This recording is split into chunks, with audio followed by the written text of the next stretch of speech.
Bueno, espero se encuentren muy bien. Hoy vamos a hablar acerca de los carbohidratos, también llamados glúcidos, sacáridos, hidratos de carbono. Eso va a depender pues mucho de la literatura que estemos observando, ¿sí? O la búsqueda que realicemos. En realidad, cuando nosotros hablamos de nutrición, se habla de carbohidratos. Cuando vemos en la literatura de bioquímica, se le puede denominar carbohidratos o hidratos de carbono, ¿sí? Muy bien. Ahora, ¿a qué hace referencia este nombre? A que tenemos un carbono hidratado, por decirlo de alguna forma. Porque el carbono, recordemos que tiene cuatro enlaces, dos de ellos con otros carbonos, y los otros dos enlaces corresponden a que un enlace está unido al OH y otro enlace al hidrógeno. Por eso el nombre de carbohidratos o hidratos de carbono. Pero repito, pues hay varias formas de nombrarlos. Bien. Tenemos aquí una serie de imágenes. En ellas observamos varias, digamos, varias imágenes que ya conocemos. Tenemos aquí, por ejemplo, los dulces, ¿sí? Esos dulces como tal tienen una buena cantidad de carbohidratos. El azúcar, por ejemplo, que utilizan para prepararlos, como es la sacarosa, que es el azúcar denominado de mesa, pues como su nombre lo dice, ya es carbohidratos. Tenemos el arroz y las papas, ellos son ricos en almidón, ¿sí? Y tenemos en los hongos que están como componente la quitina, que es un carbohidrato, y también se encuentra esta quitina en el exoesqueleto de los insectos. Y finalmente tenemos la imagen de un algodón que se propone que es más de un 90% de celulosa. Es decir, que cuando hablamos de los carbohidratos, están en un sinnúmero de compuestos o digamos de seres vivos, ¿sí? O de alimentos como tal. Tenemos entonces que hay unas funciones generales de los carbohidratos. Una de ellas muy importante es el almacenamiento de energía, es decir, que es fuente de energía. En este caso podemos referirnos al almidón, que lo mencionaba ahorita, que hablamos de que se encuentra en el arroz y la papa y en muchos otros alimentos. También hablamos de que puede tener una función estructural. Un caso es la celulosa, pero en la imagen anterior también mencioné la quitina y puede ser componente de otras moléculas. Ejemplo aquí, este adenosintrifosfato, ATP. El ATP recordemos que es la principal fuente de energía en los seres vivos. Por eso es que hay que mencionarlo allí. Pero hay otras moléculas de las cuales puede hacer parte. Y finalmente, que es componente de la membrana, pero no se encuentra como carbohidrato libre. Siempre va a estar unido a lípidos o a proteínas. Cuando está unido a lípidos se denomina glucolípidos y cuando está unido a proteínas se denomina glucoproteínas. Bien, tenemos entonces que esa glucosa es un carbohidrato. Ustedes pensarán por qué la glucosa, si ahora mencionaba por ejemplo la sacarosa, si sabemos que la lactosa es un carbohidrato. Bien, en realidad la sacarosa y la lactosa están compuestos por dos monómeros. Recordemos que monómero hace referencia a una sola unidad. Lo que es la lactosa y la sacarosa son disacáridos, es decir, que están compuestos por dos monómeros.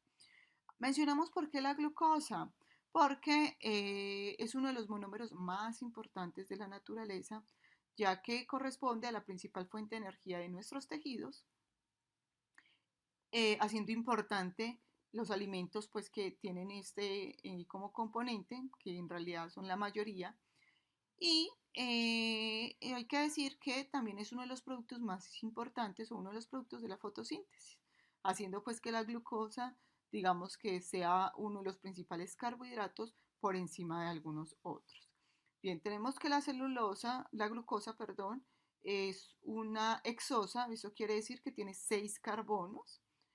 Como el grupo funcional es aldehído, entonces es una aldohexosa. Y cuando uno habla de los carbohidratos, uno habla de D-dextrógiro y L-levógiro. Ustedes lo recordarán de orgánica.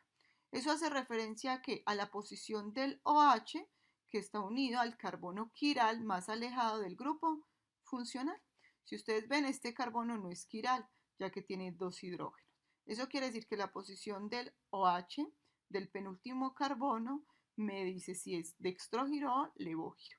En este caso, se encuentra a la derecha, entonces uno lo podría relacionar con dextrógiro, ¿sí? Entonces en realidad es D. En este caso sería D-glucosa. Bien, cuando nosotros hablamos de los carbohidratos, uno puede hablar de su forma lineal y de su forma de anillo, ¿sí? En este caso, uno puede hablar de que en el 99% de los carbohidratos en los seres vivos se encuentra en forma cíclica como tal, como lo vimos allí. Vemos que en este caso tiene cinco componentes el anillo, perdón, no, seis componentes el anillo, en este caso entonces decimos que tiene una forma piranosa. Y podemos también hablar de las furanosas, que en este caso sería que tuviesen eh, cuatro, cuatro componentes como tal. Lo que pasa es que allí hay que tener en cuenta algo, que el sexto miembro en las piranosas es el oxígeno y en las furanosas el quinto miembro es el oxígeno. Bien, tenemos entonces aquí otra forma de visualizarlo. Tenemos allí el carbono, el oxígeno y el hidrógeno y las diferentes posiciones. ¿Qué es importante aquí? Que cuando nosotros hablamos de la glucosa, pues yo podría dibujar todos los OHs al lado derecho, pero si yo los dibujo todos a la derecha, ya sería otro carbohidrato. La característica de la glucosa es que el OH del carbono 3 se encuentra a la izquierda. Entonces, cuando yo voy a pasar a la forma cíclica, la clave es que si se encuentra a la izquierda, queda arriba. Entonces, por eso lo vemos acá.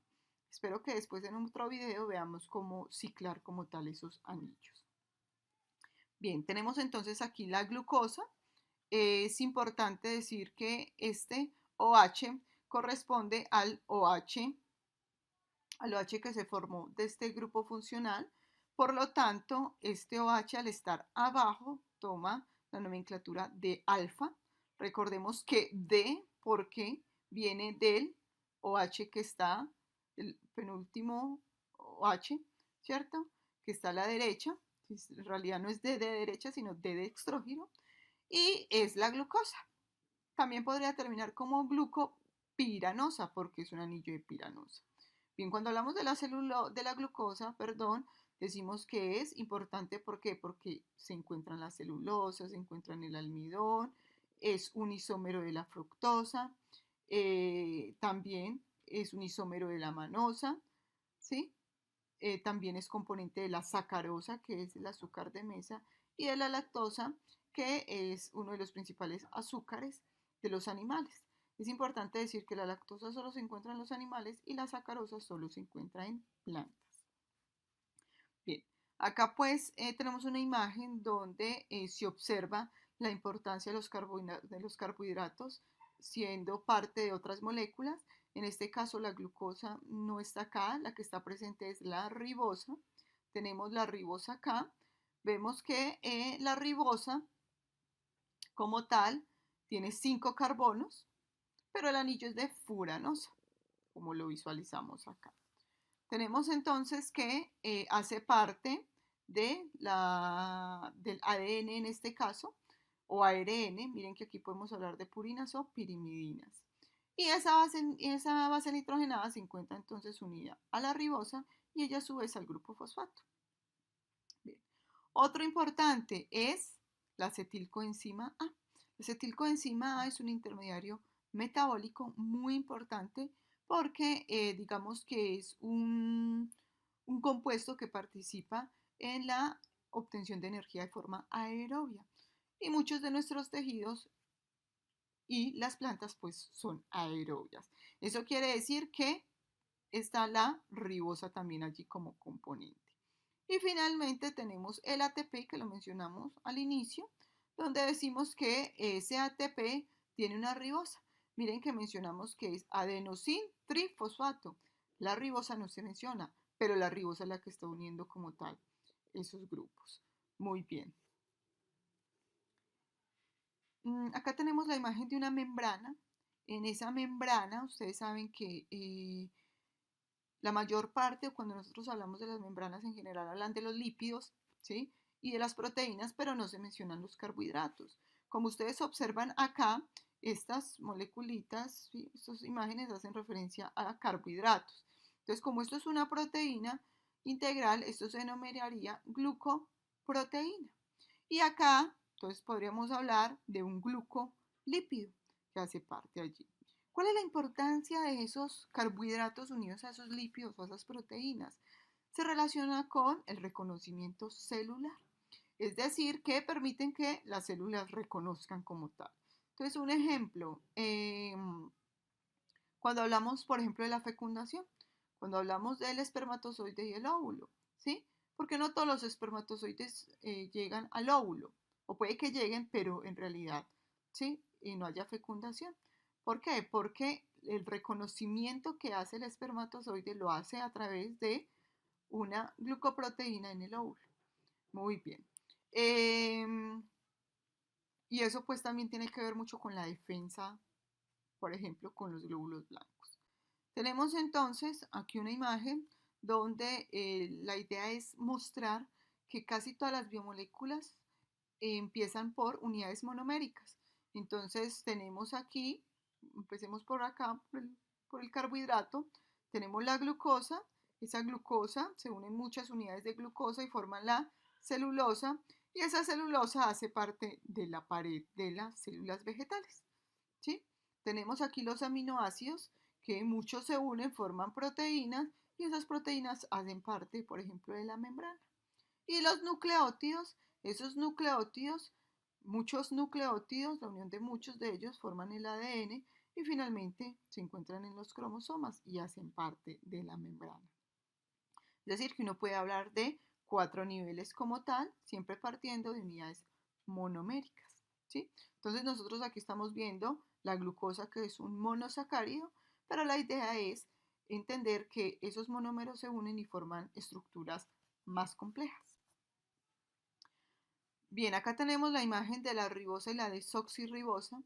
Recordemos que cuando nosotros hablamos del material genético hablamos de ADN, adenín, ADN, adenín desoxirribonucleico. Entonces, desoxi hace referencia a que la ribosa perdió 1H en el carbono 2. Y si hablamos del ARN, entonces hablamos del ácido ribonucleico. Es decir, que la ribosa no perdió ese OH. Entonces, acá tenemos la diferencia entre la ribosa y la desoxirribosa. En general, cuando hablamos de los seres vivos, principalmente animales y plantas, se encuentran en forma de D, ¿sí? Pero en los microorganismos sí se puede hablar de carbohidratos en forma L.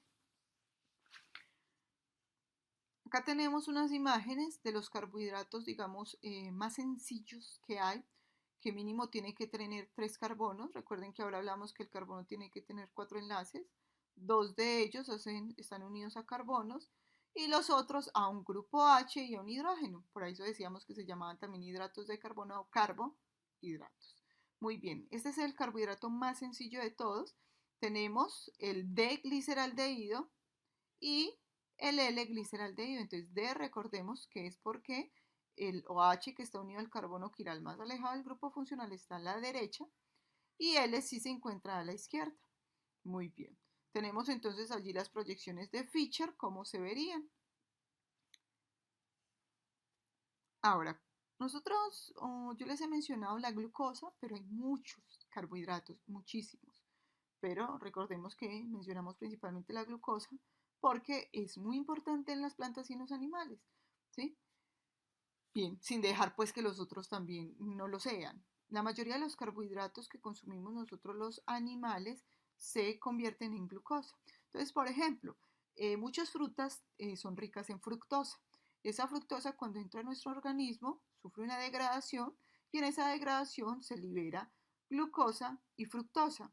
Esa fructosa, al ser un isómero de la glucosa, se convierte en glucosa. Entonces es casi que el organismo convierte muchos de esos carbohidratos en glucosa, ya que es la forma en que las células lo pueden usar. Tenemos entonces el gliceraldehído, que es, digamos, el carbohidrato más sencillo. Tenemos que, aquí estamos hablando de aldosas, muy importante.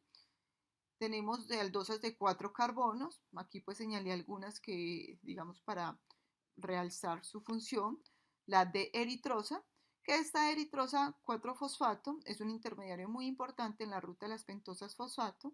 Esta ruta tiene como función producir ribosa y en el ciclo de Calvin, que recordemos que el ciclo de Calvin se relaciona con las reacciones oscuras en la fotosíntesis. Tenemos la silosa, que también es llamada azúcar de la madera y es una aldopentosa.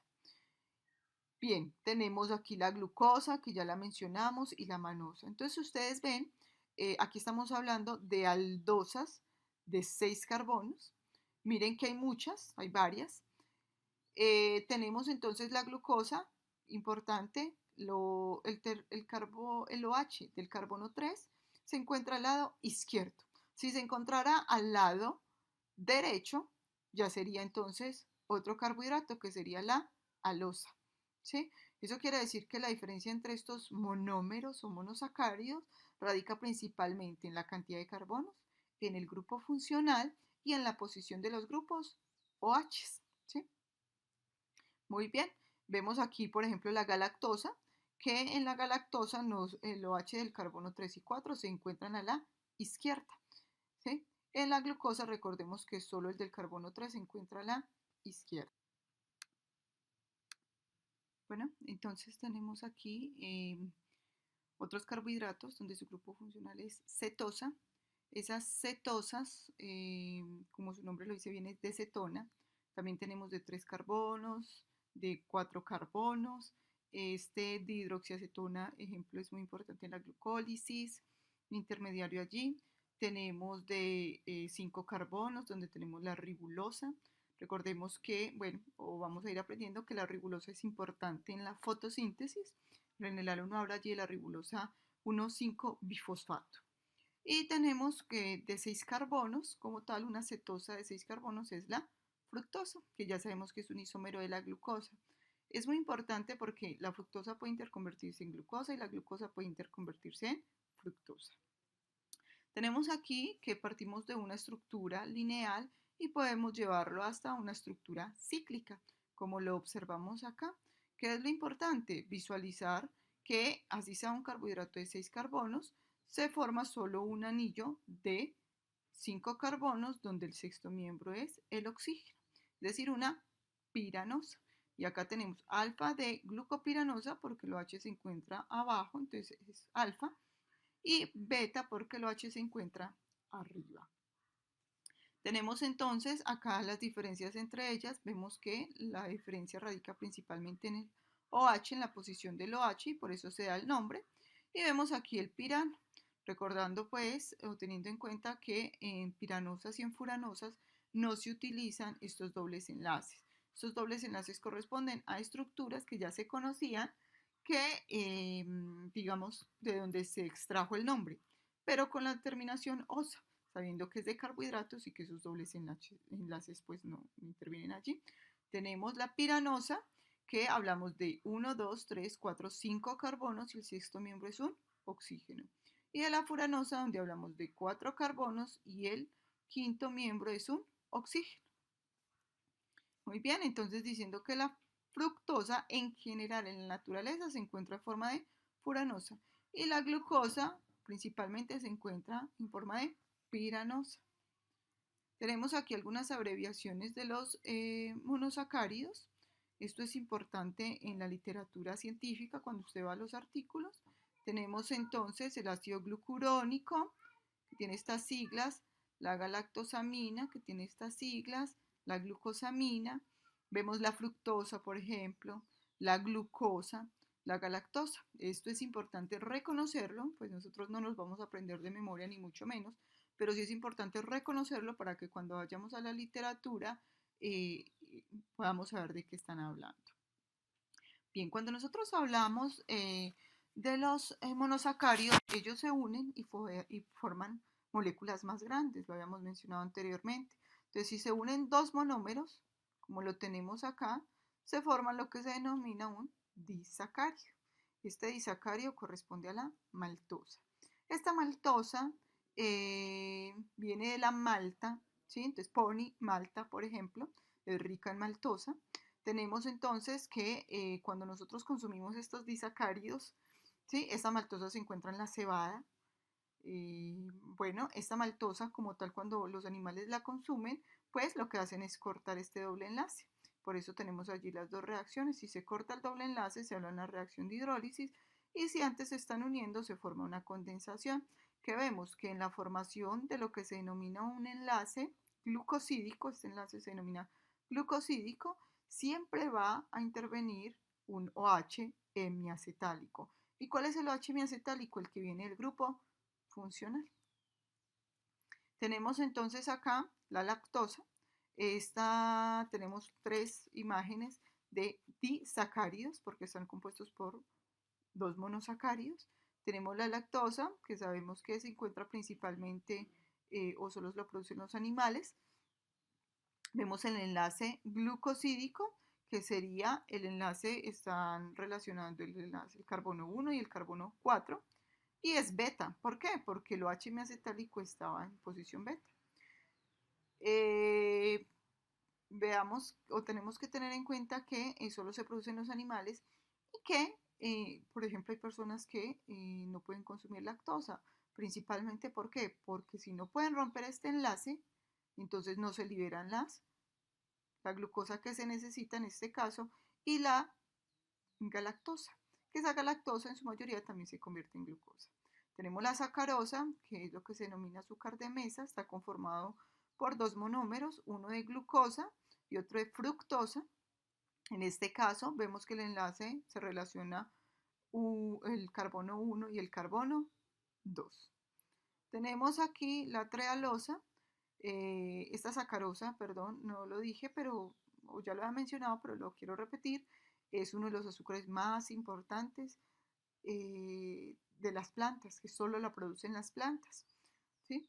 Tenemos la trealosa, que la trealosa vemos que son dos glucosas y el enlace es 1,1. La trealosa se encuentra en los champiñones, por ejemplo. Entonces hay personas que no pueden comer champiñones porque les caen mal y cuando les caen mal se relaciona con que no pueden degradar o romper este enlace y por lo tanto no liberan las glucosas. Muy bien. Tenemos que estos glicósidos, glúcidos, ¿sí? Pueden unirse, estos glúcidos, perdón, pueden unirse a bases nitrogenadas, entonces recibirían el nombre N-glicósidos. En ese caso, el carbono anomérico de un hemiacetal cíclico reacciona con el grupo amino. Entonces acá tenemos tres bases nitrogenadas, obvio pues también puede ser con las otras. Y vemos que se da el enlace entre el OH hemiacetálico, que viene del grupo funcional, y el nitrógeno de la base nitrogenada. Entonces se denomina un enlace N-glicosídico.